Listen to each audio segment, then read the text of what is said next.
A9 TV ekranlarından Yaşam ve Sağlık programımıza hoş geldiniz. Doktor Oktar Babuna ile sunduğumuz programımızın bu haftaki konuğu nöroloji uzmanı Doktor Oğuz Bak bizlerle birlikte.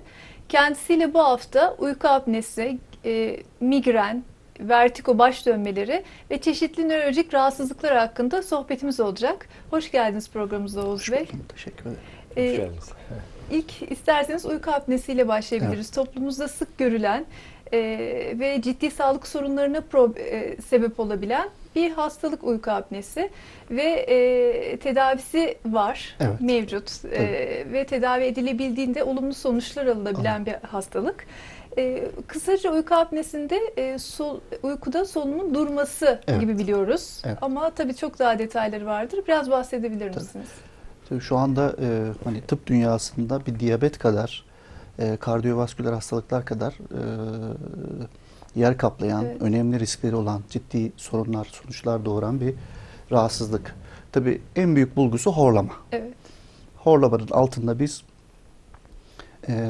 apne arıyoruz. Apne ne demek? Apne aslında nefesin uyku sırasında 10 saniye ve üzerinde durması demek. Nefesin duraklaması demek. Uyku apne hastalarında işte bunların sayısını biz takip ediyoruz, araştırıyoruz. Bu hastalığı tabii tespit ederken sorgulamayla ortaya çıkan bir hastalık veya hasta yakınının şikayetiyle hastalar bize gelebiliyor. En belirgin bulgusu horlama. Ya hastanın eşi, hani eşim gece horluyor, rahatsız oluyoruz. Bazen bu horlama sırasında nefesi duruyor, iç çekmeler oluyor. Hareket ettirmek zorunda, onu dürtüklemek zorunda kalıyorum tekrar nefes alması için diye şikayetlerle geliyor.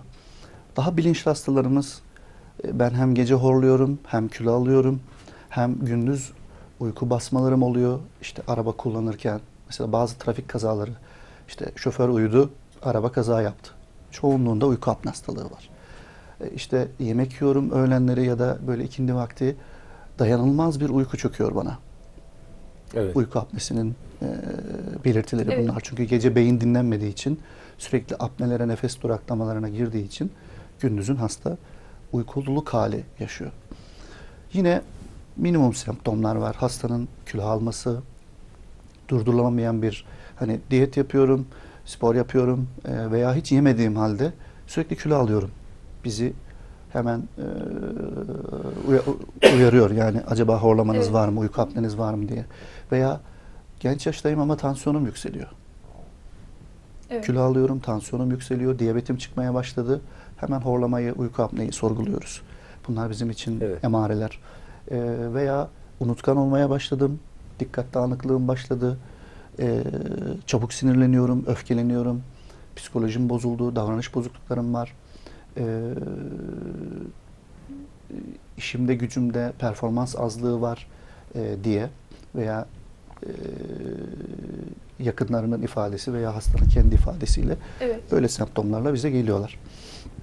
Bu horlamanın basit mi, komplike mi? Yani altında bir uyku apne hastalığı var mı, yok mu? Bunu araştırmamız önemli. Biz tıp insanlar olarak bunu yapıyoruz. Ne yapıyoruz? Hastayı bir takım muayenelerden, testlerden geçiriyoruz. Öncelikle kan tahlilleri, solunum testleri, işte göğüs hastalıkları muayenesi, kulak burun boğaz muayenesi gibi muayenelerden geçirdikten sonra, genel bir sistemik muayene yaptıktan sonra uyku testine yatıyoruz. Hasta önceden planlanmış bir şekilde bize geliyor. Laboratuvarımızda, uyku laboratuvarımızda, sessiz bir ortamda, özel dizayn edilmiş bir ortamda ona bir takım kablolar bağlanıyor. Kafasına, beyin elektriğini izlemek için, uykunun derecelerini görmek için, işte gırtlağına, burnuna, yüzüne, bacaklarına, göğsüne bir takım sensörler, algılayıcılar yerleştiriliyor. Bunlarla hasta uykuya daldıktan sonra teknisyenimiz tarafından başka bir odada hasta kamerayla ve bilgisayar kaydıyla izleniyor. Biz gece boyunca aşağı yukarı 300-400 dakikalık bir uyku periyodunda hastanın horlaması oluyor mu? Bunu kaydedebiliyoruz. Bu horlama sırasında nefes kesiliyor tabii ki. Ne kadar kesiliyor? Yani 10 saniyenin üzerindeki kesilmelerin sayısını. Biraz önce söylediniz, 1-2 dakika dediniz. Yani hayret verici. Değil mi? O da, 1,5-2 dakika olanlar var. Zaten orada teknisyen hemen teknisyen içeri giriyor ve hani hastayı uyandırıyor. Yani test sırasında kaybedilen hastalar var. kalp krizi geçiren ya da Evet. ani ölüm yaşayan hastalar var. Uyku sırasındaki ölümlerin çoğu Uyku apne evet. hastalığı. Zaten riski burada. Yani uyku apne hastalığı varsa bu horlamanın altında riski nedir? Ani ölüm gece. Uzun vadeli kronik riski nedir? Önce damarları vuruyor, damarları yıpratıyor bu hastalık. Tansiyon yükselmesi, Evet. kalp damar hastalığı, kalp krizleri, özellikle genç yaşlarda, serebrovasküler olaylar, beyin damarlarının yıpranması derken vücut yıpranmaya doğru gidiyor. Kilo alımı, obeziteyle beraber Evet. dünya kadar zaten Doğru. Tabii. hastalık peş peşe geliyor obeziteyle beraber. Biz bu test sırasında bu apnelerin sayısını, niteliğini ölçüyoruz. Bu apnelerin tıkayıcı tipte mi, beyin kaynaklı santral tipte mi olduğunu da tespit ediyoruz. Çünkü ikisinin tedavisi çok farklı. Yani santral tipte olanlar beyin kaynaklı, onun tedavisi çok zor. Ama çoğunluk olarak Allah'tan hep tıkayıcı tipte hastalık yakalıyoruz. Evet. Ne oluyor peki bu tıkayıcı tipte? Dilinizin kökünün gevşeyip, yumuşayıp geriye doğru hava yolu üzerine, larynx üzerine, gırtlak üzerine çökmesiyle hava pasaşı kapanıyor. Oradaki kaslar gevşiyor, kendini bırakıyor. Hava geçerken titreşim yaratıyor, zor geçiyor, geçemiyor ve horlama ortaya çıkıyor. Aslında mekanizma bu. Tabii şurada bir yanılgı var. Yani izleyenlerimizin çoğu ya da insanımızın çoğu şöyle zannediyor. Burun etim var, ondan horluyorum. Burun kemiğim eğri, ondan horluyorum. İşte geniz etim var, ondan horluyorum. Evet. Dil köküm biraz büyük, aşağı sarkmış, bademciklerim var, ondan horluyorum. Doğrudur, bunlar da horlama yapar. Ama bunlar çok az bir kesim.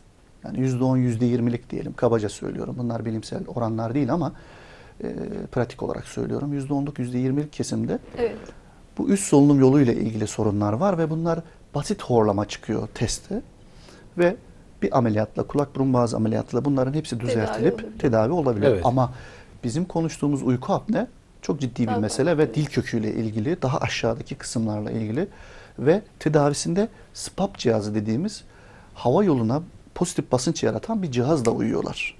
Özel bir maske ile beraber. Bu cihazla uyuyarak ancak tedavi oluyorlar ve risklerden kurtulabiliyorlar. Doğru. Ve bu önemli yani çünkü hakikaten Tabii. dediğiniz gibi ölümcül bir riski olan bir şey. Yani nefesin Aynen. durması ne demek? Tabii. İnsanlar nefesini Tabii. tuttu mu ne kadar tutabilir? Yani Yani bunu yarım 30 saniye dakika bile tutsa, evet. değil mi? Ne kadar zorlayıcı Zorlanırız. bir şey. Evet. 1 dakikadan bahsediyorsunuz. Hatta 1,5-2 dakikadan yani Evet. Çok uzun çok süreler. büyük uzun risk süre. evet. Aslında Evet. pardon, Tabii ki. her insan uyuduğu zaman nefes borusundaki kaslar gevşiyor. Gevşiyor. Fakat horlamada bu gevşeme çok daha Çok fazla ileri safhalarda. oluyor. İleri safhada oluyor. Şimdi horlaması varsa bir kişinin sabah kalktığında yorgun kalkıyorsa, dinlenemiyorsa bunlar ilk anlamda önemli belirtiler Önemli midir? belirtiler. Yoksa da başka nelere Burada dikkat triyat etmeliyiz? çok önemli. Yani bu hastayı uyku testine götüren, teşhise götüren ilk hani sorgulamada doktorun ve bütün doktorlar bunu sorgulamalı. Hani sadece bir nörolog bu işle ilgilenen ya da bir göğüs hastalıkları uzmanı ya da bir kardiyolog değil. Bence bütün doktorlar, aile hekimleri dahil horlamayı, uyku apneyi sorgulamalı. 3 şey önemli. 1. Horlama var mı gece? Var. Bunun bir şahidi var mı? Genelde eşler. Evet, horluyorsun eşim gece diyor veya çocuklar. Evet. Anne horluyorsun, baba horluyorsun diyor. 3. Gündüz uykululuk hali. Gündüz uyku basmaları, kısa süreli dayanılmaz uyku basmaları. Bunlar ana teşhis koyacağımız şeyler, kriterler. Ama bunun altında daha böyle minor kriterler var. İşte kilo alımı, anlamsız bir kilo almaya başlama. Tansiyonunuzun yükselmesi. 30 yaşındasınız, horlamanız var ve tansiyonunuz yükselmeye başlamış. Peki Hiçbir sebep bulunamıyor. Evet. Evet. Kilo uyku apnesinin sonucu mu? Sebebi mi? Aslında sonucu. Yani önce horlama başlıyor. Yani geriye doğru hastayı sorguladığınızda bakıyorsunuz ki önce horlama başlamış ve hasta zayıfmış. Ben bir uyku apne hastasıyım. Ben 65-70 kiloydayken horlamalarım başlamıştı. Allah şifa versin. Ve daha sonra kilo almaya başladım. Önce anlam veremedim. Yemiyorum. Hani spor da yapıyorum. Futbol oynuyorum. Evet. Ama kilo alıyorum. Neden? Sonra uyku testine yatınca tabii her şey ortaya çıktı. Evet. Ama tabii sonra bu kiloyu vermek zor oluyor. Ama verilmeli. Çünkü Doğru. sizin uyku apnenizin şiddetini de azaltıyor aslında. Evet, Belki hastalığı tabii. ortadan kaldırmıyor zayıflamak ama Etkiyi o zayıflama, azaltıyor. Tabii. spor yapma sizin o hastalığınızın şiddetini çok ciddi oranda azaltıyor. Evet. Çünkü yani herkes yaşamak ister. Yani genç yaşta kimse kötü şeyler, sonuçlarla uğraşmak istemez. Felç olabilirsiniz gece. Tabii. Genç yaşta felç olduğunuzu düşünün ya da genç yaşta ağır bir kalp damar krizi geçirdiğinizi hastalığı. düşünün. Evet. Yani sevenleriniz var. Yaşamak istiyorsunuz. Bu dünyaya geliş sebebiniz var. Bir amacınız var. Yani erken ölümlere, erken yaşta özellikle gece ölümlerine neden olabilen bir hastalık. Tabii, Her evet. yaşta olabiliyor mu? Çocuklarda da olabiliyor. Çok Evet. güzel bir konuya dikkat çektiniz. 6 ile 10 yaş arası, 15 yaş arası çocuklarda da oluyor Olabiliyor. bu hastalık. Yine aynı nedenlerle. Kulak burun boğazla ilgili geniz eti, işte ağız yapısı bozuklukları, burun yapısı bozuklukları, geniz yapısı bozuklukları, tonsiller neden olabilir. Ve uyku apnea de olabilir. Dil kökünün geriye kaçmasıyla ilgili patoloji, mekanizma da sebep olabilir. Yani çocuklarda da oluyor bu olay. Olabiliyor. O yüzden çocuklara da yatırıyor. Onlarda süre biraz farklı. Onlarda 5 saniye ve üzeri nefesin kesilmesini kriter olarak algılıyoruz. Erişkinlerde 10 saniye ve üzerini algılıyoruz. Ya her halükarda horlaması olana uyku Evet. testi yapmakta yarar var. Evet. Mutlaka girmeli. Teşhis için, evet. Mutlaka girmeli. Evet. Bir Bu uyku laboratuvarları Buyurun. pek çok hastanede var mı? Yoksa belirli yerlerde mi? artık Türkiye'de yaygın. Yaygın. Hemen hemen yani neredeyse Türkiye'nin dört bir tarafında var bunlar. Hem özel teşebbüs olarak hem devlet olarak insanlar daha çok ilgilenmeye başladı. Bununla ilgili 3-4 tane dernek var. Eğitimler var. Evet. Hem teknisyen yetiştiriliyor hem doktor yetiştiriliyor. Çok ciddi eğitimler, çok güzel eğitimler. Hani dünyayla da kafa kafayayız. Uyku apne konusunda çok ciddi bir bilinçlenme var ülkede. Sadece insanımız çok bilinçlenemedi bu konuda. Çünkü bununla ilgili çok fazla maalesef hani Evet. ekranlarda çok dile getirilmiyor. Getirilmesi gerekiyor. Yani gündeme getirilmesi gerekiyor. Evet. Çünkü bir diyabet kadar çok. Ben polikliniğimde işte günlük diyelim ki 20-30 hasta bakıyorum. Neredeyse en az 5 taneye tanı koyuyorum. Ve bu 5 tanenin 4'ü uyku apne çıkıyor. Bir tanesi basit horlama çıkıyor. Evet. 4'ünde ağır uyku apne Tabii, çıkıyor ve doğru. cihaz veriyoruz. Horlama çok Bu yaygın, ciddi bir olay. bilinen bir şey, evet. Evet. Yani çok- Tedavi olarak da biraz önce kısaca değindiniz. Evet. SPAP cihazından bahsettiniz. Onun Ağırsa, dışında- orta evet. ve ağır derece ise SPAP cihazından başka bir yöntem çok efektif olmuyor. Ama yapılan ameliyatlar var. Hani orta ve ağır dereceli olsa bile yine de kulak burun boğaz ameliyatları yapılabiliyor. Evet. Derecesini düşürmek için. Çok nadir de olsa o tamamen ortadan da kaldırabiliyor. Evet. Bir takım şeyler, değişik teknikte ameliyatlar var. Dil köküne yapılan ameliyatlar var. Küçük dili işte küçültme, tonsilleri ortadan Evet. kaldırma, burun pasajını düzeltme gibi ameliyatlar yapılıyor. Evet. Evet, uyku apnesiyle başladık. Evet. Şu anda mevsim olarak üst solunum yolu enfeksiyonları Evet. çok yaygın. Evet. Virüs enfeksiyonları. Evet. Buna bağlı olarak da bazı rahatsızlıklar, belirtiler ortaya çıkabiliyor. Mesela baş dönmesi, vertigo Evet. diye olarak adlandırılan. İsterseniz ondan Evet. bahsedelim. Çok ciddi bir sorun. Evet. Gerçekten acillerimize en çok, nörolojik acilleri, hatta normal düz acillerimize de en çok gelen vakalar baş dönmeleri. Hemen her yaşta olabiliyor. Orta yaşta daha fazla, orta ve ileri yaşta daha fazla. Baş dönmesi aslında dengenizi nasıl kuracağınızı belirleyememe semptomu. Pozisyonu, uzaydaki şeyinizi, konumunuzu belirleyememe hadisesi. Ve bunu hasta bazen etraf döner tarzda hissediyor. Her taraf dönüyor fırıl fırıl. Bazen ben duramıyorum. Ayaklarım sanki böyle bir Farklı topun farklı. üstündeymiş Hı. gibi kayıyorum. Yer altımdan kayıyormuş gibi hissediyorum tarzında olabilir. Çeşitli şekillerde hasta ifade ediyor bunu. Ve beraberinde dramatik bir bulantı, kusma ve bunun aniden başlaması. Çok tipiktir. Özellikle iç kulakla ilgili olan böyle sabaha karşı başlar. Yataktan kalktım. Evet. İşte ezanı duydum. Namaza kalkıyordum. Her taraf döndü ve kusmaya başladım. Bir daha da kalkamadım. Ve hasta acile geliyor. Tipik özelliği midir sabah Bu kalkar iç kalkmaz kulakla başlaması? ilgili hani insanımız arasında kristal oynaması Evet. diye hep Evet. söylenir. Bu iç Kulakta kulak iç kaynaklı. kulakta kristal oynaması diye söylenir. Evet. Bu tipik iç kulakta benin pozisyonel vertigo dediğimiz bilimsel adı olarak vertigo. Evet. Tipiktir bu hikaye. Sabah kalktım, her yer döndü ve bulantı, kusma. Ve bir türlü ve gözümü kapatıyorum ancak öyle rahatlıyorum. Evet. Bu hastalara tabii bir takım pozisyon hareketlerle bu kristalleri yerine oturtmaya çalışıyoruz. Tedaviler yapılıyor ve beraberinde bir takım serumlar veriliyor ve istirahat tedavisi öneriliyor. Burada dikkat etmemiz gereken bir şey var. Özellikle 50, 60, 70 yaşlarındaki vertigolar biraz daha kıymetli oluyor. Neden? Riskli daha doğrusu. Aynı şey bir felç de olabilir. Evet. Sizin beyinciğiniz denge merkezinin bir parçası. Sizin beyin sapınız denge merkezinin bir parçası. Evet. İç kulakla beraber çalışıyor. Oraya bir pıhtı atmış olması, orada bir kanama olmuş olması ya da orada bir tümör büyümeye başlıyor olması da aynı Evet. semptomları yapabilir. Doğru. Evet. Tabii bu kadar hızlı dramatik başlamayabilir. Daha yavaş yavaş. Günden güne, haftadan haftaya başlayabilir. Ama dramatik de olabilir. Böyle bir gün, bir saat içinde, Evet, olabilir. birkaç dakika içinde de başlayabilir.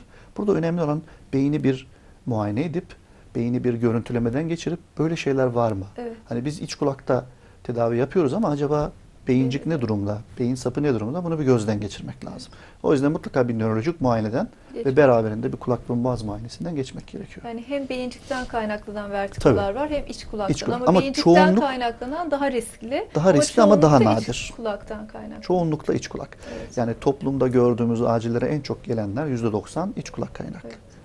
Bir virüs hastalığından sonra da görülebiliyor. Bir En de sık da selim evet. paroksizmal, benign paroksizmal Evet. vertigo denen bir tipi de var. Nasıl ayırt Evet. ediliyor bunlar? Şimdi tabii bu biraz böyle işte klinikle, süresiyle ilgili. Genelde selim olanlar, iyi huylu olanlar böyle birkaç gün içerisinde ilaç vermeseniz bile kendi kendine yatışıyor. Ama Evet. tabii bizim yaptığımız bazı manevralar var. Aslında ilkokulda öğretiyorlar. Salyangozcuk diye bir cihaz öğretiyorlar ya bize. Evet. Evet. İşte o salyangozcuk denilen cihazın içindeki özel bir su ve o cihazın, o kanalın, o salyangozcuğun duvarındaki kristallerin organizasyonuyla ilgili bir şey. O kristaller o salyangozun içindeki suya serbest düşüyor.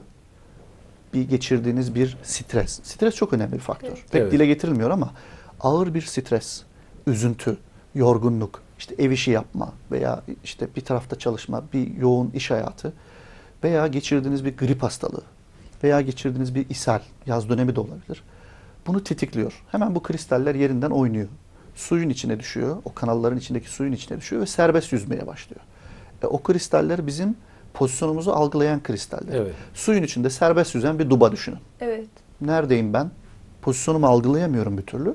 O yüzden fırıl fırıl dönüyor. Biz manevralarla bu dubaları yani o kristalleri ne yapıyoruz? Duvara yapıştırmaya çalışıyoruz. Yapıştırıp sonuçta hastanın normal dengesini algılamasını sağlıyoruz. Bir takım ilaçlar da veriliyor bunun için. Tabii bunların ağır şekilleri var. Evet. O cihazlar bozulabilir, enfekte olabilir. Onların içindeki o suların basınçları değişebilir. Mesela Evet. Meniere hastalığı. Evet. Beraberinde işitme azlığı olabilir, çınlama olabilir ve kronik bir süreç alabilir bu hastalık. Onlar tabii kulak burun boğazın konusu iş ameliyata kadar gidebilir. Onlar daha ağır vertigo konuları ve sürekli tekrarlar. Hangi Genelde durum evet. pardon buyurun. Buyurun. Buyurun. Hangi durumda MR çekilmesi gerekir? Hangileri? Yani ben bir hekim olarak ben hepsini de çekiyorum. Evet. Çünkü öyle hastalıklar var ki diyelim ki genç bir hasta, 25 yaşında bir bayan düşünün. Başı dönerek geldi. Dengesi bozuk. Muayene yapıyorsunuz, çok fazla bir şey yok. Nörolojik muayenede normal. Ama bir MR yapıyorsunuz, bir süre MS plağı. Evet. Bir MS plakları beyin sapına yerleştiği için ya da denge İsterseniz liflerinin... onu da açalım çünkü Tabii. anlamayabilirler Tabii. MS planını. MS, yani plak hastalığı. Evet. Evet. Yani hani şu beyindeki sinir kılıflarının iltihaplanmasıyla giden, işte bir takım sakatlıklarla kendini gösteren, en çok göze vuran, yani göz görme kaybıyla kendini gösteren ya da bir tarafa böyle uyuşmayla veya idrar kaçırmayla kendini gösteren bir hastalık. MS hastalığı Evet. toplumda çok fazla, Türkiye'de Evet. çok fazla. Bunu da merak ederler zaten izleyicilerimiz. Bunda da kendini vertigo ile gösterebilir. İlk semptom Evet. vertigo olabilir, baş Doğru. dönmesi olabilir. O yüzden vertigosu olan herkeste bir MR. MR'ı görmek lazım. Çocuklar, 6 yaşında bir çocuk baş dönmesinden bahsediyor mesela. Ne olabilir? Çocuklarda daha da riskli. Beyin tümörleri çocuklarda çok fazla. Evet. Yani bir yetişkin insanda diyelim ki 20. sıradayken sebep beyin tümörü, çocukta 3. sırada. Doğru. Ama ilk sırada ne var çocukta? Baş dönmesi, migren. Çocukluk migreni. Kendini baş dönmesi ve bulantı kusmayla gösterebilir. Yani çocuğun midesi bulanıyor, kusuyor, başı dönüyor diyorsa hemen getirin, bakalım. Büyük bir ihtimalle migrendir. Migren değilse vertigodur, beynin pozisyonel vertigodur. O da değilse altından Allah korusun tümör çıkabilir. Evet. Bakmak lazım, MR'a sokmak lazım. Evet. Tabii şimdi Tabii. baş dönmesi önemli. Önemli. Evet. Bir de baş ağrısı var. Şimdi Evet. nöroloji öyle bir konu ki yani Evet, dünyanın hepsi en birbiriyle bağlantılı. Evet. yaygın Evet. şikayeti baş ağrısıdır. Evet. Şimdi tabii baş dönmelerinden bahsettik. Çünkü mevsimsel olarak da artmış Evet. durumda ama baş ağrısı zaten bir numaralı şikayet sebebidir. Semptom. Evet. Doktora götüren sebeptir insanları. Evet. İsterseniz o konudan da biraz bahsedelim. Bize geldikleri kadar en çok da şeye giderler zaten. Önce bir dahiliyeye giderler. Hani başım ağrıyor, bunun altından bir tansiyon çıkar mı? İnsanımız önce onu düşünür. Acaba bir Evet. tansiyonum mu başlıyor benim? Veya bir sinüzitüm mü var der. Kulak burun boğazıya gider. Evet. Evet. Oysa ki tabii nörolog olduğum için taraf tutmuyorum ama hani nörologlar baş ağrısını netleştirme konusunda, sebebini bulma konusunda biraz daha başarılılar diğer arkadaşlarımıza göre. Çünkü daha geniş çaplı düşünüyorlar. Daha geniş bakıyoruz olaya. Evet, tansiyon da bir baş ağrısı sebebidir ama çok nadirdir. Ama şöyle bir durum var. İnsanımız bunu hep yanılıyor. Hatta bazı hekimlerimiz de yanılıyor. Başım ağrıyordu, tansiyonum işte 180'di. Şimdi burada 180 tansiyon mu baş ağrısını yaptı, baş ağrısı mı 180 Evet. tansiyona evet. neden oldu? Doğru. Çoğunlukla başımızın ağrıması tansiyonumuzun yükselmesine neden oluyor. Ve biz zannediyoruz ki tansiyonumuz yükseldi, başımız ondan ağrıdı. Evet. Evet. Aslında tam tersi. işliyor, evet. Ve yanlış yere gidiyoruz. Tabii bilemez insanlar bunu. Dahiliyeye gidiyoruz, kardiyolojiye gidiyoruz. İşte araştırmalar yapılıyor. Bu arada hasta aslında belki de bir migreni var ya da bir gerilim baş ağrısı var. Nöroloğa uğramadan yıllar boyunca bunu çekip duruyor. İşte ilaç içiyorum ama hala başım ağrıyor. Veya sürekli ağrı kesici alıyor. Ki migrende kullanılan ağrı kesiciler onu daha Çok farklı. tetikleyebiliyor. Yani çok farklı. Ağrı kesici bunu artırabiliyor, Evet. migreni artırabiliyor. Evet. Veya hasta benim sinüzitim var diye, eğer orada doktor arkadaş da dikkatli değilse, hep sinüzit deyip geçiyorsa bu duruma veya hadi bir nörolog da baksın, bu migren olabilir mi acaba demiyorsa sürekli sinüzit tedavisine gidiyor. Halbuki aslında sinüziti yok. Toplumumuzda %80 sinüzit tanılarının %80'i aslında migren. Evet. Yani Evet. bir nöroloğa görünmekte fayda var. Bence de yani doğrusu o. Eğer çok bariz hani üst solunum yolu enfeksiyonu var, sinüzit olduğu açık, tamam o gider Evet. zaten kulak burun boğazıya. Nöroloğa gitmesi gerekiyor. Ama ortada bir enfeksiyon yokken, baş ateş ağrısı, yokken tabii mutlaka nöroloğa gidip ayırıcı tanının yapılması lazım. Haklısınız o konuda. ve tanıyı koymak da çok kolay. Bir MR'a da ihtiyacınız yok. Yani MR'da bir migreni gösteremiyorsunuz. Tamamen konuşmayla konulan, Kişinin anamnezle konulan. kendisini tarif etmesi Tarif gerekiyor. etmesi gerekiyor. O tarif edemiyorsa bir soruyor. Mesela annende babanda var mı? Migrenlilerin %99'unda ya annesinde ya babasında kronik baş ağrısı var. Evet. Mutlaka çıkıyor. İyi sorgularsanız çıkıyor. Veya çocuğunda var. Mesela hatırlamıyor. Annesi çok yaşlıdır, ölmüştür. Hatırlamıyordur annesinin başının ağrıp ağrımadığını ya da babasının. Evet. Bu sefer biz tersten sorguluyoruz. Çocuğunun birinde var mı diyorum. Başı ağrıyor mu? Bahsediyor mu? Evet diyor. 9 yaşında bir çocuğum var diyor. Sürekli başım ağrıdığını söylüyor. Neyi kuruyorum ben burada? Irsi. O hiyerarşi, o ilişkiyi Evet. kuruyorum. Hırsidir migren. Yani Evet. ciddi hırsidir. Çocuklarınızdan biri migren olur sizde varsa. Genetik yani. Genetik. Evet. Başka neyi sorguluyoruz? Yerin bir önemi yok. Genelde yarım olur migren baş ağrısı. Tek Ama taraflı. enseden de gelebilir. Yani ensem ağrıyor. Sanki fıtık ağrısıymış gibi veya stres ağrısıymış gibi veya tansiyon ağrısıymış gibi hissedebilirsiniz. Halbuki yok, migrendir. Boynunuz ağrıyordur. Boyun ağrısıdır ama aslında migrendir. Veya mideniz bulanması. Evet. Önemli bir kriter. Adet döneminde olması baş ağrının. Çok önemli bir kriter migren için. Güneşte geziyordum. Keyfim yerindeydi. Cık, ya başım ağrıyor. Ben bir türlü güneşe çıkamıyorum. Tipik migren. Lodos vardı o gün İstanbul'da Evet. ve rüzgarlıydı hava.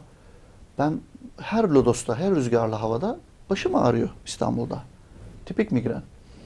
İşte gece az uyuyorum, erken uyanıyorum, uykusuz kalıyorum, başım ağrıyor. Migren. Çok uyuyorum, Migren. migren. Evet. Yemek yemeden çıkıyorum sabah. Okula yemek yemeden gidiyorum. Aç karnına gidiyorum. Başım ağrımaya başlıyor. Migren. Veya koşuyorum. İşte spor yapıyorum. Efor migreni. Spor yaparken başım ağrıyor. Dinlenince geçiyor. Su içmemek de tetikleyebiliyor. Yani evet, az su içmek. Az, yani gıdaları az tüketmek. Suyu az tüketmek. Önemli. Yani bir takım emarelerden biz onun migrene doğru, hani migren olduğunu düşünmeye başlıyoruz. Ama tabii ki mutlaka baş ağrısında bir MR istiyoruz. Çünkü tümörler, Evet. habis uğurlar, bunlar bizim en çok korktuğumuz şeyler. Ve bunu MR çekmeden anlamanız çok zor. Çünkü bir tümör bulgu verdiğinde artık iş işten Zaten, geçmiş evet. oluyor. Ya hasta epilepsi nöbeti geçiriyor, Evet. ya çok Evet. şiddetli bulantı kusma baş ağrısı oluyor, ya komaya giriyor, ya bir tarafı felç oluyor. Evet. Yani son safhalarda bulgu veriyor. Dolayısıyla erken yakalamanın yöntemi MR'ı çekip beyni görüntülemek, altyapıyı görmek. O yüzden önemsiyoruz. Evet. MR hakikaten Hayat ciddi- kurtarıyor aslında erken teşhis. mutlaka çekmek gerekiyor. Çok Yani onu önemli. fazla masraf olarak düşünmemek lazım. Evet, tabii Ee, bazı hocalarımız bana kızabilir. Hani yani çok ülke Evet. ekonomisine zarar falan ama hani burada insan hayatı önemli. Ben size destekleyici bir şey söyleyeyim o zaman. Evet. Kaliforniya Üniversitesi San Francisco'da bir müddet çalıştım. Orada nöroloji departmanı çok iyidir. Bilirsiniz Evet, siz de. tabii. Nöroradyolojide de dünyada bir numara gibiler böyle. Orada bir vaka toplantısında 10 senedir takip edilen bir migren hastasında MR çekiyorlar. Genç bir hasta. Bayağı da gençti yaş. Tam şu an hatırlamıyorum ama büyük bir tümör çıkmıştı. Evet. Oradaki çocuk pediatrik vakaydı. Yani yaşı ufak bir çocuktu. Dedi ki yani ben dedi migren şikayetiyle gelen her hasta dedi MR çektiririm dedi. Kimse de Kesinlikle. karşı çıkmadı. Evet. Ki bu Hele söyleyeyim çocuklarda çok önemli. olay. Çocuklarda çok Çocuklarda. önemli. Çocuklarda tümörler daha üst sıralarda. Evet. Hani biz şöyle düşünüyoruz tıp hekimleri olarak, yani baş ağrısı ilk sebep, en sık sebep şudur, ikincisi şudur, üçüncü şudur, ona göre Evet. tetkiklerimizi yaparız. Ama çocuklarda bu üçüncü, dördüncü sırada. Ama büyüklerde 15. sırada. Yani o yüzden çocuklarda daha da şey olmak lazım, alert olmak lazım. Hemen bir MR'a bakmak lazım. Çocuğun yani arada bir başım ağrıyor diyorsa, bunu böyle işte okul psikolojisi, gitmek istemiyor veya işte psikolojik olduğu veya işte okula gitmek istemiyor dememek lazım. Ciddiye almak Evet. lazım. Bazı anne babalar ciddiye almıyor.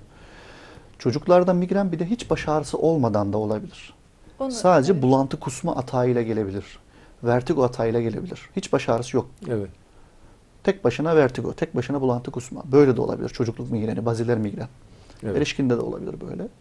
Tabii bunlar hep bir nörologla konuşunca Evet. ortaya çıkıyor. Çünkü bunları Doğru. diğer branş hekimlerimiz de bilemeyebilir. Evet, Bu tabii. daha detaylı bir eğitim gerektirdiği için bir nörologdan geçmek lazım. Başınız ağrıyorsa. MR'ın bir yan etkisi de yok. O yüzden Evet, ona da açıklık tedirginlik getirmek yaşamaya lazım. da gerek yok. o Birçok MR'da. insanımız Evet. şey düşünüyor. Hani MR'ın bir radyasyon Evet. aldığımızı zannediyorlar. Aslında MR'da hiçbir radyasyon. MR bildiğimiz mekanizması mıknatıs. Tabii. Manyetik alan. Evet. Büyük bir mıknatıs, elektrik mıknatıs. Hiçbir riski yok. Gebeyi bile artık MR'a sokabiliyorsunuz. Yani gebe insanı bile artık MR'a sokup acil bir durum varsa MR'ını çekebiliyorsunuz. Evet. Hiçbir zararı yok. Hiçbir riski yok. Tomografi öyle değil Evet, tabii. tomografi Tabii, bile tabii. Onda radyasyon Evet. var. Tabii ki, evet. Karıştırıyor Radyasyon insanlar var. bazen. Peki tedavisi nasıl migrenin? Tanı kondu yani. Tanıyı koyduk. Ne yapacağız? Hastaya bakıyoruz, diyoruz ki hani siz bundan ne kadar muzdaripsiniz? O diyorsa ki eğer ben ayda her hafta bir kez yaşıyorum bunu veya 3 gün peş peşe yaşıyorum. İşte ayda 4-5 kere yaşıyorum ben bu Evet. ağrıyı ve dayanılmaz bir ağrı ve işimden gücümden hani geri kalıyorum. O günüm mahvoluyor diyorsa profilaktik düzenli kullanacağı ilaçlar başlıyoruz. 3-4 ay belki bir sene düzenli ilaç kullanıyor. O ilaçlar o ağrının gelmesini engelliyor. Mekanizma ne? Beyinde bir elektrik bozukluğu oluyor. Migrende. Evet. Bu elektrik bozukluğu gövdemi bir nöron olarak düşünün. Beyin hücresi olarak. Benim ellerim, kollarım var. Evet. Ayaklarım var. Nöron hücresi böyledir. Ahtapot gibidir. Ve etrafımdan geçen bütün damarlara ben böyle ayaklarla tutunurum nöron hücresi Evet. olarak. Evet. Ben nöron olarak elektrik bozukluğu yaşayınca ve huzursuz olunca hemen bu damarı sıkarım. Evet. Daraltırım. Beynin kanlanmasını azaltırım. Sonra aradan bir yarım saat geçtikten sonra bu damarı böyle bir gerdiririm, genişletirim. Gerginliğe yol açarım ve ne olur? Sonra baş ağrısı başlar. Hareket bu. Bütün mekanizma bu. Elektrik bozukluğu ve sonra damarın daralıp genişlemesi. Sonrasında da baş ağrısı. Migrenin mekanizması bu. Evet.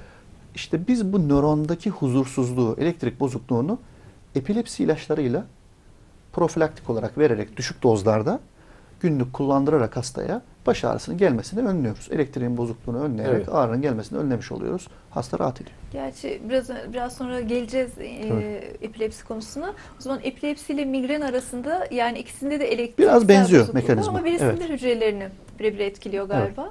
Biri Migrende damarlarla de ilgili. damarlarda Evet. etkili oluyor. Damarları Evet. gerdirdiği için ağrı ortaya çıkıyor. Bir de diğer ilaçlar var. Yani damarı Bir de düzen Atak sırasında evet. ilaçlar var. Şimdi diyelim ki biz bu profilaktik ilacı kullanmadık, tedbir almadık ama ağrımız geldi. Ne yapacağız? O damarın genişlemiş halini durduran, o sırada oluşmuş ağrıyı önleyen özel ağrı kesiciler var. Standart bildiğimiz o romatizmal ağrı kesici ilaçlar değil, daha özel üretilmiş, böyle kutusundan işte 3 tane 5 tane çıkan özel, spesifik Evet. ilaçlar var ve onları hasta cebinde taşıyor. Ağrının geleceğini hissedeceği zaman özellikle nadir ağrılar yaşayan böyle diyelim ki 3 ayda bir geliyor. Cebinde bulunduruyor veya adet döneminde geliyor. Adete gireceğini hissettiğinde hemen bir tane yutuyor. Rahat geçiriyor. Ağrısı olmuyor. Veya işte 3 ayda bir geliyorsa o zaman içiyor. Çok sıksa o zaman düzenli bir ilaç başlıyoruz. Bunların mekanizmasını nasıl etki ediyorlar?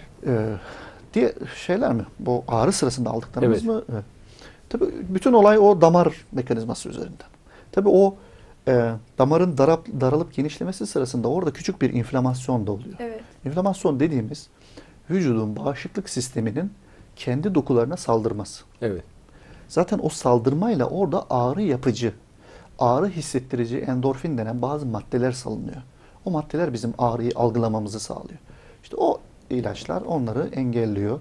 Onların mekanizmasını düzenliyor ve ağrıyı ortadan kaldırıyor. Evet. Hiç şimdi tabii bazen şunu da duyuyoruz. Ağrı oldukça ağrı kesici kullanıyorlar. Evet.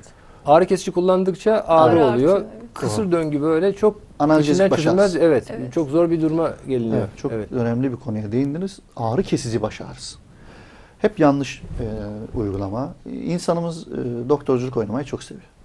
Veya günlük hayattaki mantığı tıpa uygulamayı çok seviyor. Günlük hayatın mantığıyla tıpta çok yanılırsınız.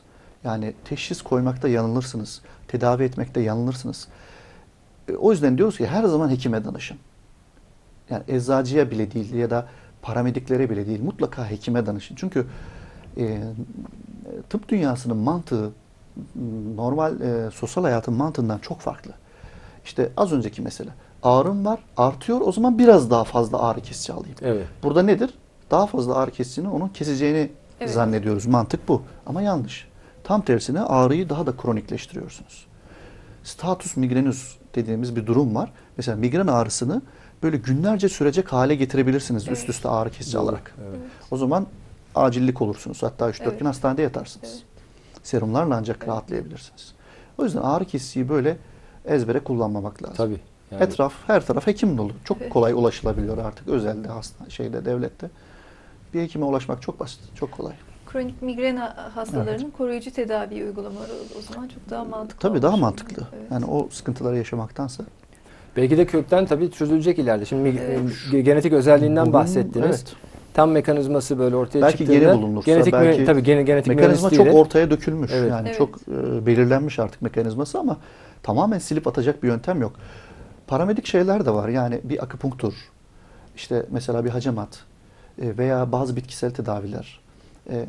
Ya da botoks. Botoks. Bunlar da nöral terapiler. Bunlar Evet. da bir yöntem. Bunlar da rahatlatıyor. Yani hastayı birkaç ay ağrısız döneme sokabiliyor. evet. Ama sonuçta yine tekrarlıyor. Yine tekrarlıyor evet. Yani onlar da profilaksi manasında. Yani bizim profilaktik verdiğimiz ilaçla aynı Evet. etkiye sahip aslında. Ya- Kesin çözüm değil. Evet. Daha mı uzun sürüyor etkileri? Kişiye İlaç. bağlı aslında. Evet. Yani mesela akupunktur yaptırıyorsunuz, bakıyorsunuz bir sene migren ağrınız gelmiyor veya botoks yaptırıyorsunuz 3-5 seans, bakıyorsunuz bir sene ağrınız gelmiyor ama sonra gene ihtiyaç oluyor. Evet. Bizim ilaçlarımız da şöyledir. Bizim kullandığımız o düşük dozlu epilepsi ilaçları, profilaktik ilaçlar işte bir 2-3 ay kullanıyorsunuz, bakıyorsunuz 3-5 ay ağrı gelmiyor. Bazen bıraktığınız anda gelebiliyor. Hemen başlayabiliyor. Yani bazen sürekli kullanmanız gerekiyor bir sene, bazen 1-2 ay. Evet. Kişiye göre, işte uyumuna göre, hasta uyumuna göre onu karşılıklı karar veriyoruz. Evet. Şimdi Pınar Hanım'la beraber bu programı biz her branştan hekim arkadaşlar Evet. katılıyor. Hep şunu görüyoruz. Evet. Tedaviler, teşhisler hep bir noktaya gelmiş. Böyle bir ilerisi Yok. kökten Evet. bir ilerisi kökten çözecek. Evet. Yani, Yani genetik son aşamaya mühendisliği gelmiş. evet. Evet. Kök hücre yani önümüzdeki 10, 20, 30 yıl içerisinde öyle şey gözüküyor ki değişecek. ya bütün hastalıkların ortadan kalkacağı gibi duruyor. Çünkü Evet. şu tıp çok ileri görünüyor ama aslında öyle değil. Çok ileri Mesela değil, şimdi doğru. kanser hastası oluyor, kemoterapi veriyorsunuz. Kemoterapi zaten öldürücü bir tedavi. Kemoterapiden ölüyor insan yani. Evet. Bütün vücudu öldürmese bile bütün vücudunu alt üst ediyor. Evet. Değil mi? O bir hasar Evet, veriyor. evet. Tabii. Veya işte diyoruz ki ağrı olduğunda ağrı kesici. Ağrı kesici mahvediyor zaten yani Evet. böbreklere zarar Tabii. veriyor, Mideye mideye zarar zarar. veriyor. Bir de bağımlılık meydana getiriyor, kısır döngüye sokuyor. Evet. Yani öyle bir noktaya gelmiş ki tıp böyle önümüzdeki 10-20 Tıkandı yıl içerisinde gibi. bir şekilde böyle kanserin de tedavisi, kök hücreyle işte değil mi organların yenilenmesi, organ nakili bambaşka bir duruma gelecek. Çok minik böyle nano teknoloji de Evet. devreye giriyor. Minik kameralarla bu işte robotlarla gidip kanser hücresini alıp çıkart oradan Belki. çık böyle gibi böyle Mesela bir şey olacak uyku yani. apnede bu gevşeyip hava yolunu kapatan o kas yumuşaklığı, dil kökü, belki oraya küçük bir çip konacak. Evet. Her tabii. şey çözülecek. Tabii. Ben şunu keşfettim. Tabii bu bilimsel bir şey değil. Kitapta yoktur ama bu benim hani sorgulamamdan çıkan bir şey. Hasta tecrübemden gelen bir şey. Uyku apneli hastaların çoğunun çocuklukta bir psikolojik travmayla karşılaştığını görüyorum sorguladığımda. Belki bir psikoterapiyle bile bunu düzeltebileceğiz Düzelte- belki de. Evet. Tabii Biraz kan- spor, biraz zayıflama, belki Doğru. çok etkin bilinçaltını gerçekten çözecek. o çocukluk çağındaki travmayı hakikaten halledip problemi ortadan kaldıracak ciddi, güzel bir psikoterapiyle belki de uyku apneyi çözeceğiz. Tabii yani, Yani belki, doğru tabii. psikolojik etkilerin Bu bir yani teori. insanın üzerinde fizyolojik etki bıraktığı biliniyor zaten yani, Evet. değil mi? O mesela Kesinlikle. genetik bir değişiklik meydana getiriyor olabilir veya o fizyolojisinde bir bozukluk meydana getiriyor olabilir. Amerika'da zaten sırf bakın bu bile böyle bir delil, hastalar üzerine çalışmalar yapıyorlar. Yapanlar tamamen bağımsız, yani belli bir ideolojiye sahip hekimler Evet. değil, biliyorsunuz. Dua eden hastalarla dua etmeyen hastalar Evet. arasında çalışmada bağışıklık sistemleri hakikaten farklı Çok oluyor. farklı. Daha rahat tedavi oluyorlar. İyileşme oranları, prognozları daha iyi oluyor. İşte İnanç Bu çok bir önemli gerçek bir şey. tabii. Evet. İnanmak çok önemli bir şey. Doğru. Ümidi kesmemek. Evet. Tabii. Yani Evet. ümit olduğunda her şey değişiyor. Doğru, haklısınız. Tabii. Bugün insanlar, profesörler kitap yazıyorlar. Ne diyorlar? Kanserden korkmayın. Kanserle yaşamayı öğrenin ve savaşmayı öğrenin. Yani ümit, Evet, tabii. inanmak ve ümit etmek. Tabii bağışıklık sistemi çok Çok etkileniyor önemli. insanın. Çok Doğru. önemli bir şey. Tüm hastalıkların sebebi. Kesinlikle. Tabii mesela depresyon da sizin konunuz, değil mi? Evet. Depresyona giren hastaların bütün vücut sistemlerini çökerten bir durumla karşı. İsterseniz kısaca ondan da bahsedelim. Evet. Evet. Yani tabii biz nöroloji uzmanıyız ama Evet. çoğu depresyon hastası da bize geliyor. Evet. Çünkü somatizasyon dediğimiz bir şey var. Bundan bahsetmek isterim. Somatizasyon bedenselleştirme. Nasıl bir mekanizma? Hastanın aslında hiçbir hastalığı yok.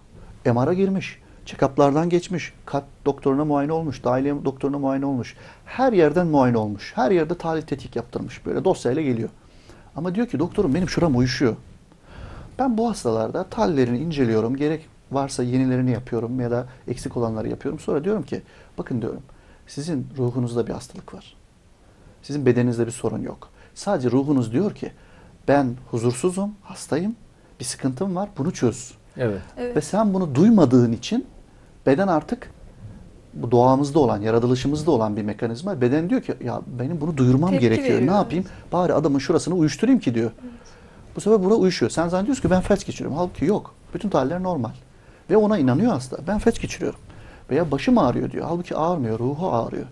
Kolum tutmuyor diyor. Buram eğiliyor diyor. Halbuki yok. Aslında ruhu eğiliyor. Nefes alamıyorum diyor. Nefes alamıyorum diyor. Evet. Boğuluyorum diyor. Doğru. Halbuki hayır. Ruhu boğuluyor. İşte orada biz o zaman şeye giriyorum. Ben hastaları da hep sorgularım. Önce inanç sistemine gelirim. Sorarım. Hani inanır mısın, inanmaz mısın? İnanıyorsan aran nasıl? Yaradanınla aran nasıl? Diyaloğunuz nasıl? Konuşur musun? İletişiminiz nasıl? Ve oradan ufak bir psikanalize, böyle nöropsikanalize girerim. Yavaş yavaş çocukluğuna doğru giderim. Ve oradan o bilinçaltına yerleştirdiği yaşamı boyunca yanlış düşünceleri, felsefeleri ya da onu hasta hale getiren, onun ruhunu o hale getiren, depresif hale getiren emareleri, o bilinçaltı patolojik devreleri tek tek böyle ortaya çıkarıp onları böyle cerahati patlatır gibi tek tek patlattığınızda sonra hastanın da inancı, ümidi gelişmeye başladığında, size de güvendiğine bakıyorsunuz. Çok güzel düzeliyor. Tabii ki bunun altında kimyasal şeyler var. İşte serotonin mekanizması, dopamin Evet. mekanizması. Ama o sonuç Evet, oluyor. evet. Sebep Tabii değil de bu, sonuç bu oluyor. sonuç aslında. Evet. Altta bir kimyasal bozukluk var. Evet, O yüzden var. depresyon Evet. ilacı kullanan düzeliyor. Doğru. Ama oraya nereden gidiyoruz? Nereden gidiyor? Evet. O işi psikanalizle hallediyoruz. Psikanalizin köküne de felsefeyle gidiyoruz. Yani Temelde ama inanç. temelde inanç var. İnanması Evet, gerekiyor. Allah inancı. Evet. Aslında öyle. Evet. Evet. İşte dünyadaki zaten Tabii. sorunun temelinde bu. Yani bir sevgisizlik ortamı Tabii. oluştu bütün dünyada. Evet, kesinlikle. Böyle bir bir zihniyet Şu an bilinçaltına geliyor psikonevrozda insanlara. dünya zaten. Sen yani. hayatta Ciddi kalman için mutlaka buhranlar güçlü var. olman gerekir. Evet. Bir sendelersen elenir gidersin, mahvolursun. Evet. İşte bu insanlarda yarın korkusu başlıyor. İşini kaybetme korkusu başlıyor. Okulda başarısızlık korkusu. Ki bunlar işte şundan korku, Mevla'nın bundan istemediği korku. şeyler aslında. Tabii. Bu korkuyu yaşamak aslında bir nevi ona isyan etmek. Doğru. Hani bana güvenmişken, bana tevekkül etmişken Tabii. nasıl oluyor da sen bu korkuyu yaşıyorsun? Haklı. Tabii haklısınız. Allah'a güvenip Yani dayanmak Allah'a gerekiyor. güvenmesi Madem gerekiyor. bana inanıyorsun, güveniyorsun o zaman Evet. nasıl bu korkuyu Evet. yaşıyorsun? Ve çok enteresandır. Hani dinleyicilerimiz bizi yanlış algılamasın ya da bir hakaret olarak algılamasın ama inanan insanlarda belki bunun felsefesini tam oturtamadıkları için daha çok görüyoruz bu biz depresyonu, panik atağı, bu huzursuzluğu. Evet. O zaman belki onun biraz daha iç yolculuğunu, bu inanç meselesini biraz daha derinleştirmesi gerektiğini tavsiye Ama ediyorum. şöyle bir şey de yapılabilir. Yani öyle bir sistem olması gerekiyor ki bu insanlara bu güvenceyi de verecek. Evet. Ortadan kaldıracak. Yani mesela korunup kullanacağını bilirse bir insan, yaşlı Evet, da tabii olsa, ki. işsiz de Tabii ki. kalsa, Evet, tabii. böyle güçlü bir devlet yapısı, bir sistem düşünelim. Böyle zengin bir sistem. korunup kullanılacağını bilirse o korkuyu yaşamaz belki artık. Yani yaşamayacak, tabii evet. güvenir o zaman. Güvenir. Mesela şimdi Amerika dünyanın en zengin ülkesi. Evet. Ben orada uzun zaman yaşadım. Evet. 3 milyon evsiz insan vardı. Evet. Şimdi insanlar o biliyorsunuz ev mortgage'la giriyorlar bir eve. Evet. Bütün şeyini hayatını ona bağlıyor. Yani ay sonu gelecek olan faturaların ödenmesi. Bir kere diyor ben böyle hastalansam, işsiz kalsam diyor. Evden bir kere hemen atarlar. Doğru. Sistemde öyle. Doğru. Arabasını elinden alırlar. Sokakta kalır. Evet. Sokakta kalınca devlet de bakmıyor zaten. Sokakta yaşıyor adamlar. Evet. Şimdi böyle bir sistem olur mu? Böyle sistem olursa tabii insanlarda müthiş bir korku, gerginlik. Kesinlikle. Evet. Sonra baş ağrısı başlıyor, migrenler başlıyor, boyun Hastalıklar ağrısı, başlıyor. bel ağrısı. Tabii midesinde ülser oluyor. Artık yani kansere kadar gidiyor ondan Gidiyor. sonra. Tabii şimdi travmatik bir ülkeyiz. Hani yıllardır travmatize ola ola gelmişiz. Siyasi hayatımız travmatik, toplumsal olaylarımız travmatik. Tabii bunlar çok etkiliyor insanımızı. Yani bireysel hastalıklarda aslında daha yukarıdan baktığınızda, kuş bakışı baktığınızda ülkenin yaşadığı işte siyasal, toplumsal, ekonomik krizler, travmalar çok etkiliyor insanları. Yani o yüzden sizin dediğiniz çok Evet. doğru. Ama İnsanın işte- güvende evet. hissetmesi çok önemli bir şey Evet. yani. Dediğiniz gibi halk, yani Türk halkı hakikaten çok çile görmüş bir Görmüş. halktır Yani ama öyle. aynı zamanda da Allah inancı Tabii, çok kuvvetli bir kuvvetli. halk. Zaten onunla Evet. kurtarıyor. Yani Doğru. onunla Tabii. bir yerlere tutunuyor. Yani belki dağılacak. Tabii. Darmadağın. Yani öyle hikayeleri dinliyoruz ki yani hayata tutunması çok zor. Ama inancıyla tutunmuş. İnancıyla bir yerlere getirmiş kendini. Evet. Kendi kendine terapisini yapmış. Çoğu insanımız o halde yani. İnşallah hepsi birlikte İnşallah. yani tıpta da bir altın çağ yaşanacak öyle görülüyor. Hem ekonomide hem sosyal hayatta Evet. hem manevi olarak böyle merhamet, Evet. sevgi, şefkat ortamı olarak bir Evet. altın çağı yaşamak İnşallah. zorunda da insanlık ve olacak da inşallah. Çünkü çok sıkıntı çekildi yani bugüne Kesinlikle. kadar. Hala bakın her tarafta savaş var. İnsanlar birbirini öldürüyor. Mesela Amerika'nın Afganistan'a yaptığı harcama sırf Afganistan'da askeri Evet. operasyondan dolayı 1,7 trilyon dolar. İşte Irak'ta 3 trilyon para. dolar. Resmi rakamlar bunlar ki gayri resmi daha da fazladır bundan. Bu parayla dünyada ne açlık kalıyor, ne fakirlik Kesinlikle. kalıyor, ne hastalıklarla mücadelede bir sorun kalıyor böyle yani. Niye onu harcamayıp da bunu harcıyorsun o kadar parayı? Ama şu önemli. Yani burada tabii şunu unutmaması gerekiyor insanların. Tabii işte gücü, parayı, iktidarı eline alan kişilerin eğer gerçekten Tanrı inançları varsa ve Tanrı'nın sözlerinden haberleri varsa bunları unutmamaları önemli. Bütün kitaplarında bunu bahsetmiş. Mevla hepsinde tek tek söylemiş. Her zaman Evet. işte malınızda, mülkünüzde, iktidarınızda sizi test edeceğim. Sizi Evet. sınava Doğru. çekeceğim. Vallahi Ve bunu dağıtmanız için size vereceğim. Evet. Gücünüz için değil, dağıtmanız için vereceğim. Doğru haklısınız. Yani ve bununla ilgili her türlü örnek zaten kitapların hepsinde var. Yani bunu görebilmek önemli, dürüst olabilmek önemli yani. Dürüst ve sevgi dolu olabilmek önemli Evet. yani. Burada Evet. samimiyet önemli. Ama samimi olmak istemedikten sonra Afganistan'da olacak, Tabii. Suriye'de olacak, Irak'ta olacak, her şey olacak yani. Filistin'de olacak. İnşallah hepsi düzelecek yani. Mesela belki bu kadar dünya para- bilinçlenmesine ihtiyacımız var belki. Evet, Ciddi inşallah. bir, yani böyle bir nasıl olur bilmiyorum ama Oluyor bir yandan Evet. işte insanlar Olur. evet, yani bir uyanış da var çünkü yani bu bu sıkıntı da olacak. her Olacak sıkıntı Mutlaka yani. olacak. evet. Kitaplarda bunu da söylüyor. Bu uyanış olacak. Bir Her güzellik türlü geliyor. zorluğun, Evet, emareleri, sıkıntının arkasından bir güzellik gelecek. gelecektir. İnşallah. Mutlaka, inşallah. İnşallah. Şimdi uyku konusuyla ilgili ben şu an aklıma geldi, onu sormak istiyorum. Tabii. Uyku paralizi ya da uyku felci Evet. nasıl bir hastalıktır? Şimdi bu nefes almada beyin ne yapıyor? Biz önce istemli olarak, bilinçli olarak nefes alıp verirken uykunun derin safhalarına giriyoruz. Uyku 4 basamak. 1. safha, 2. sayfa, 3. sayfa, 4. safha, hatta arada bir de REM uykusu dediğimiz rüya uykusu Evet. var. İşte bu safhalara doğru derine dalarken beyin yavaş yavaş istemli hareketten, yani korteksten yukarıdan yönetilirken solunum hareketi yavaş yavaş beyin sapına, refleks kendiliğinden otomatik solunumu çalıştıracak merkeze doğru kayıyor solunum hareketleri. İşte o geçişte bir sorun yaşanıyorsa eğer Evet. ne oluyor? Hasta o geçişi yaşayamayınca nefes duruyor. Ya da o geçiş sırasını hasta biraz böyle daha derin uykuda değil de daha yüzeyel bir uykuda yaşıyorsa o sırada bir kas paralizisi oluyor. Bütün kaslarımızda bir gevşeme. Evet. Yani bir nasıl diyeyim, geçici bir felç hali oluyor. O anda hasta uyanırsa ya da bilinci biraz Evet. yükselirse, yani Yani şuur olmuş oluyor mu o şuur sırada? demeyelim de biraz uykuda daha yüzeyel duruma gelirse Evet. bunu hissediyor. Evet. Hissedince ne oluyor? Bunu bir karabasan gibi, bir nefesime çöktüler gibi Evet. algılayabiliyor. Veya hiçbir tarafımı hareket ettiremedim gibi algılıyor. Ama tabii bununla ilgili daha farklı paramedikal açıklamalar da var. Ama işin fizyolojisi böyle olduğu söyleniyor.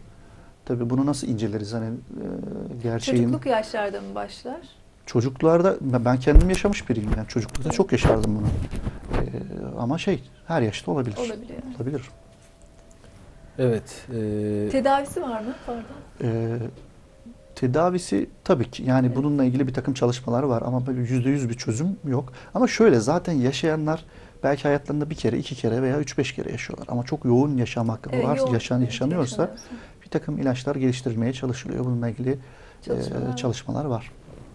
Süremizin sonuna yaklaşıyoruz ama kısaca bir epilepsiden Evet. bahsedelim Evet, mi? bahsedelim. Evet. Toplumumuzda çok. Yani Türkiye toplumunda epilepsi oldukça çok. Özellikle İç Anadolu bölgesinde çok fazla. Daha çok da böyle sosyoekonomik düzeyi düşük olan ailelerimizde çok fazla.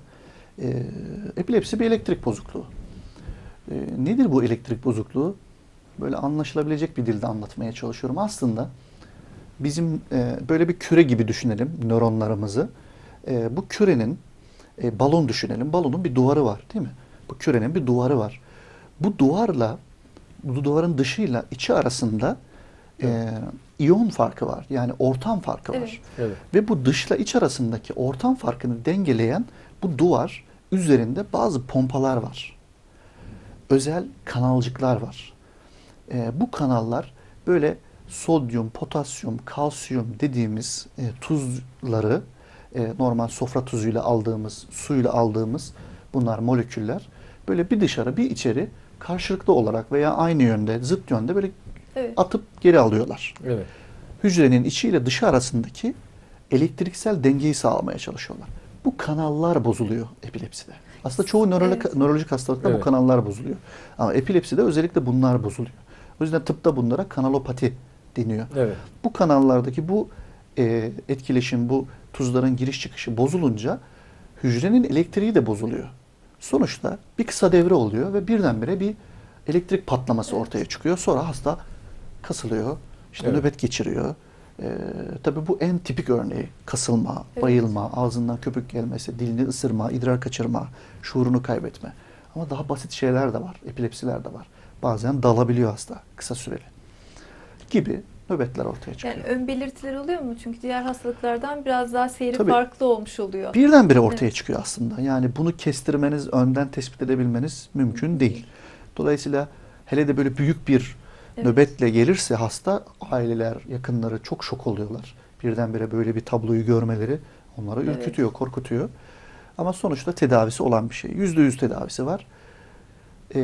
Ama eğer hastanın zeka geriliği varsa, serebral palsisi, Evet. doğumsal anomalisi varsa ve beraberinde epilepsi varsa bunlar daha ağır oluyor. Daha böyle üçlü beşli ilaç kullanmak gerekiyor.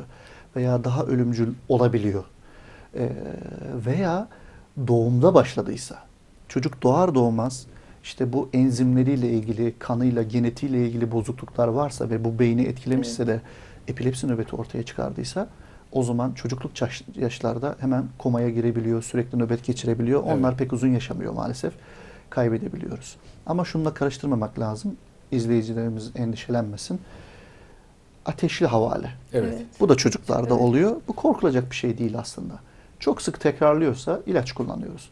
Ama çocuk hayatında bir kere geçirmiş, ona ilaç başlamayız. Ama birkaç kere geçiriyorsa ilaç başlıyoruz ve genelde de 6-7 yaşında düzelip gidiyor. Bir daha da ilaca gerek olmuyor. Evet. Çok nadiren ileriki yaşlarda devam edebiliyor. Ama epilepsi her yaşta ortaya çıkabilir. Ama erişkin bir insanda ortaya çıkıyorsa birdenbire önce bir tümör ya da damar tıkanıklığından Doğru. şüphe ediyoruz. Doğru. Ya da bir ensefalit, beyin iltihabından Evet. şüphe ediyoruz. O yüzden her epilepside bir MR'ı görmek istiyoruz. Doğru. Kontrastlı olsa tabii Yani daha tabii iyi olur. kontrastlı, Kontrastlı mutlaka olması, evet. İlaçlı yapmak gerekiyor. Evet. Tümörleri daha iyi o zaman tespit edebiliyoruz. Serebral palsisi olan yani beyin felci değil mi? Serebral palsi hani şu işte doğumdan sakat kaldı, Evet. işte doğarken oksijensiz kaldı dediğimiz çocuklar var ya. Evet. Onların epilepsileri tabii daha ağır oluyor. Yani her serebral palsili çocuklarda epilepsi olur mu? olmaz. Hayır. Olmaz değil mi? Belli bir yüzdesinde. Yani belli bir yüzdesinde oluyor maalesef ve genelde de tek ilaç yetmiyor. Birkaç ilaç birden kullanmak gerekiyor. Evet. Onlarınki biraz daha ağır oluyor. Epilepsi nöbet geçiren hastalarda çevresindeki insanlar neler yapmalı, nelere dikkat etmeli? Yani o esnada bir nöbete şahit oluyorlarsa epilepsi Öncelikle nöbetine. şunu bilmek lazım. Yani epilepsi nöbeti o anda hiçbir insanı öldürmez. Çok nadir bir ihtimaldir. Hiçbir insanın kalbini durdurmaz vesaire olmaz. En önemli şey onu yan yatırıp ağız yolunu açık tutmaya çalışmak. Yani nefes alıp vermesini sağlamaya çalışmak. Yan Evet. yatırmak. Evet. Aslında çok yapılabilecek bir şey yok. Bir an önce alıp hastaneye götürmek en güzeli. Ya da kasılma sırasında, çırpınma sırasında kendine zarar vermesini engellemek. En önemli şey. Veya kafasını sağa sola vurmasını engellemek. Yani kendine zarar gelmesini, solunum yolunun açık olmasını sağlamak. Yapılabilecek tek şey bu. Zaten beklenirse birkaç dakika içerisinde o nöbet duracaktır. Evet. Bir an önce hastaneye ulaştırmak önemli ya da 112'ye haber vermek önemli. Ama epilepsiyle çok karışan ve toplumumuzda çok sık görülen bir şey var. Konversiyon nöbetleri. Evet. Yani özellikle genç bayanlarda, erkeklerde de olabiliyor ama ağırlıklı olarak genç bayanlarda. Psikolojik nöbet. Onda hasta daha çok çırpınıyor. Ve ikisinin farkı şudur. Gerçek nöbette hasta dilini ısırabilir. Yani kan çıkar, yaralanır. Evet. İdrar kaçırır. Veya kafasını çarpar. Psikolojik nöbette hasta hiçbir zaman yaralanmaz. Daha kontrollü. Ve hiçbir zaman yalnız değildir. Hep etrafta biri Evet. şahit vardır, izleyen vardır. Evet. Daha kontrollü. Ve kökeninde her zaman ailesel travma vardır. Evet. Çocukluğunda ya da gençliğinde, ergenlik çağında bir psikolojik bir anne, baba, çocuk üçgeninde bir kırılma, bir problem vardır. Genetik midir? O pek genetik değil. Onda Hayır, epilepsi. epilepsi tabii genetiktir. Genetik. Irsidir genelde. İşte orada da demek ki bir noktaya gelindi genetik Gündeme mühendisliğiyle geliyor. Evet. inşallah o rahatsızlıklar da tam Evet. kökten Belki tedavisi bu olur. dediğimiz kanalların üreten genler de tespit edilmiş. Evet. Yani o tuzların hareketini sağlayan kanalları, onlar bir protein yapı, özel bir yapı. Onun nereden üretildiği belli. Hücrenin çekirdeğindeki genlerden, kromozomlardan üretiliyor. O da tespit edilmiş. Evet. Belki oraya bir genetik Evet. mühendislik bu kanalların düzgün üretilmesine neden olacak ve epilepsi ortadan kalkacak. Evet, birçok şey. Ben mesela geçenlerde tam bu konuyla ilgili değil ama bir çalışma vardı. Birkaç hafta önce, bir ay kadar önce yayınlandı. Bu yaşlanmayla ilgili. Bakıyorlar, bir molekül var, bir protein. Evet. Bu protein hücre çekirdeği ile mitokondri arasında, yani hücrenin enerji santralı arasındaki koordinasyonu sağlıyor. Bakıyorlar, yaşlanma olan hücrelerde mitokondri sayısında önemli bir azalma var. Evet. O proteine dönecek, yani o proteine çevrileceği hücrenin bir dışarıdan molekül veriyorlar farelere. Evet. 2 yaşındaki farelere bu verildiğinde bir anda 2 aylık dokulara sahip olmuşlar böyle. Evet. Kas dokusu, bütün cildi, her şeyi ona göre olmuş. Demek ki bu insanlarda da bir müddet sonra Yapılabilir. ömürler Mesela uzayacak. kök Mesela hücre, yaşam kök kalitesi, hücre. kök hücreler, Evet. değil mi? Hepsi Yani. genetik mühendisliği. Belki ömrü Evet. hani uzatabileceğiz ama yani tabii ölümü çaresini bulamayacağız belki. Tabii. Tabii ki. Ama bir dokunun yenilenmesini sağlayabileceğiz. İşte Evet. kök hücre. Kök hücre dediğimiz nedir? En ilk anne karnındayken oluşmuş hücre demek. Hücre. Yani o hücre her şeye dönüşebilir. Kalp hücresi de olabilir, göz hücresi de olabilir, beyin hücresi. Onu yönlendirmek önemli. Evet. Onu nereye koyduğunuz önemli. Kök hücreyi omuriliği kesilmiş farenin kesilmiş bölgesine koyuyorsunuz. Omurilik Düzelebilir. düzeliyor evet. ve Evet. fare Doğru. tamam aksayarak da olsa yürümeye başlıyor. Evet. Tabii dediğiniz gibi Yani. ömür uzaması hepsi bir kader üzere. Ölüm mutlaka var ama ya insanın normal genetik yapısı deniyor. Evet. 120 yaşına göre yaşamaya uygun Aslında uygun, evet. Ya bu beslenme şartları, işte Tabii. sevgisizlik ortamı, bir de her şey zararlı olduğunu görüyoruz. Yani tavuğu bile işte antibiyotik, hormonu verince Evet. o Şişirip artık öyle yiyoruz. zararlı hale gelmeye başlıyor. Bal diyorsunuz, balı şekerli üretiyorlar Evet. vesaire gibi. O zaman tabii ortalama yaş 60'lara 70'lere düşmeye başlıyor. Halbuki tekrar 120. Yaratılıştan, doğallıktan uzaklaşınca ömrü Evet. kısaltıyorsunuz. Evet. Yani bütün mesele bu. Ama doğal kaldığınızda, sevgi içinde kaldığınızda, samimi olduğunuzda ömür uzamaya başlıyor ve gençleşmeye başlıyor. Doğru. Yani Evet. Ben epilepsiyle ilgili bir şey daha sormak Tabii. istiyorum. Her yaşta görülebiliyor Evet. galiba. Anne karnında epilepsi nöbetleri olabiliyor diye bir şey duymuştum. Bilmiyorum doğru mu? Ya da doğduktan sonra da hemen bebeklerde de epilepsi olabiliyor diyor. tabii doğduğu andan Evet. itibaren epilepsi nöbeti, özellikle böyle enzim hastalıkları olan yani vücudun işleyişinde hep enzimler görevlidir. Bir takım proteinler bir takım moleküllere çevirir. Bu sürekli saniyeler içerisinde olur vücudun her yerinde. Hücre çekirdeği içerisinde. İşte onlarda bir eksiklik olduğunda doğar doğmaz nöbetle oluşabilir. Yeni doğan nöbetleri diyoruz ona. Ama anne karnındayla ilgili çok bir bilgim yok. Ne desem hani yanılabilirim. O konuyla ilgili bir araştırmam yok. Ama tabii tıp gelişiyor. Belki de olabilir, doğru olabilir. Araştırmak lazım. Parsiyel epilepsi ile diğer epilepsi arasındaki farklar nelerdir? Parsiyel epilepsi adından da belli. Hani vücudun bir tarafını Evet. tutan epilepsi. Bunlarda özellikle MR'a çok bakıyoruz. Hani Evet. bir tümör var mı yok mu? Mesela tümörler genelde böyle genel bir epilepsi değil de böyle bir tarafın mesela sağ tarafı kasılmaya başlar. Sonra sol sağ hep beraber kasılır. Parsiyeli bir fokal epilepsi böyle başlar. Ama tabii tümörler nadir nedenler, ağırlıklı nedenler bu kanal problemleri, elektrik bozuklukları. Tabii o kadar 100 çeşidi var Çok epilepsinin. evet. Çok ciddi bir dünya sınıflaması var. Yani başladığı yer de önemli. Yani mesela bir temporal lobdan başlıyorsa çok böyle tipik hareketleri olabilir. Ne bileyim işte ağız yalama, şapırdatma şeklinde olabilir. Sıcak suya girersiniz, duş alırken nöbet geçirebilirsiniz. Tetikleyici faktör olabilir. Kitap okuma epilepsisi var mesela. Çocuk açıyor, okumaya başlıyor, nöbet geçiriyor. O sırada kabloları bağlıyorsunuz EEG'ye. Açıyor, kitap okumaya başlıyor. EEG'de başlıyor bozukluklar. Veya bir takım böyle kol bacak hareketleri olabiliyor. Hep bildiğimiz o kasılma nöbeti olmayabilir. Evet, çünkü genelde epilepsi Hep öyle deyince bilinir. bir şey canlanıyor insanda. Veya bir noktaya gözünü dikme. İşte çocuk mesela okuldadır. Bu çocuğun başarısı düştü. Öğretmeni diyor ki sürekli bu çocuk dalıyor. Mesela absans epilepsi olabilir. Evet. Büyük bir nöbet yoktur ama çocuk o sırada beyin kısa süreli duruyordur. İlaçla hemen düzelir. Çok fazla çeşit var. Yani çok çeşidi var. Evet. Benim epilepsiyle diğer hastalıklarla ilgili soracağım sorular bu kadar ama Oktar Bey sizin Evet, yani vaktimizin de sonuna geldik ama çok güzel bir sohbet o. Verdiğiniz bilgiler teşekkür ederim. hakikaten. Ağırladığınız için, fırsat verdiğiniz için. Tekrar inşallah teşekkür sizi ederim. ağırlamak Teşekkür isteriz. Seve Hakikaten seve gelirim. çok kaliteli Evet. ve güzel bir anlatım oldu maşallah. Çok memnun olduk. Çok teşekkür İnşallah ederiz. yararlı Sağ olun. olmuşuzdur. Teşekkür İnşallah. ederim. Çok teşekkürler, sağ olun. Teşekkür ederim. Bir yaşam ve sağlık programımızın daha sonuna geldik. Bu hafta nöroloji doktoru Oğuz Bak bizlerle birlikteydi. Doktor Oktar Babuna ile hazırladığımız programımızın haftaya yeni değerli bir konu olacak. Tekrar görüşmek üzere. Herkese iyi akşamlar diliyoruz.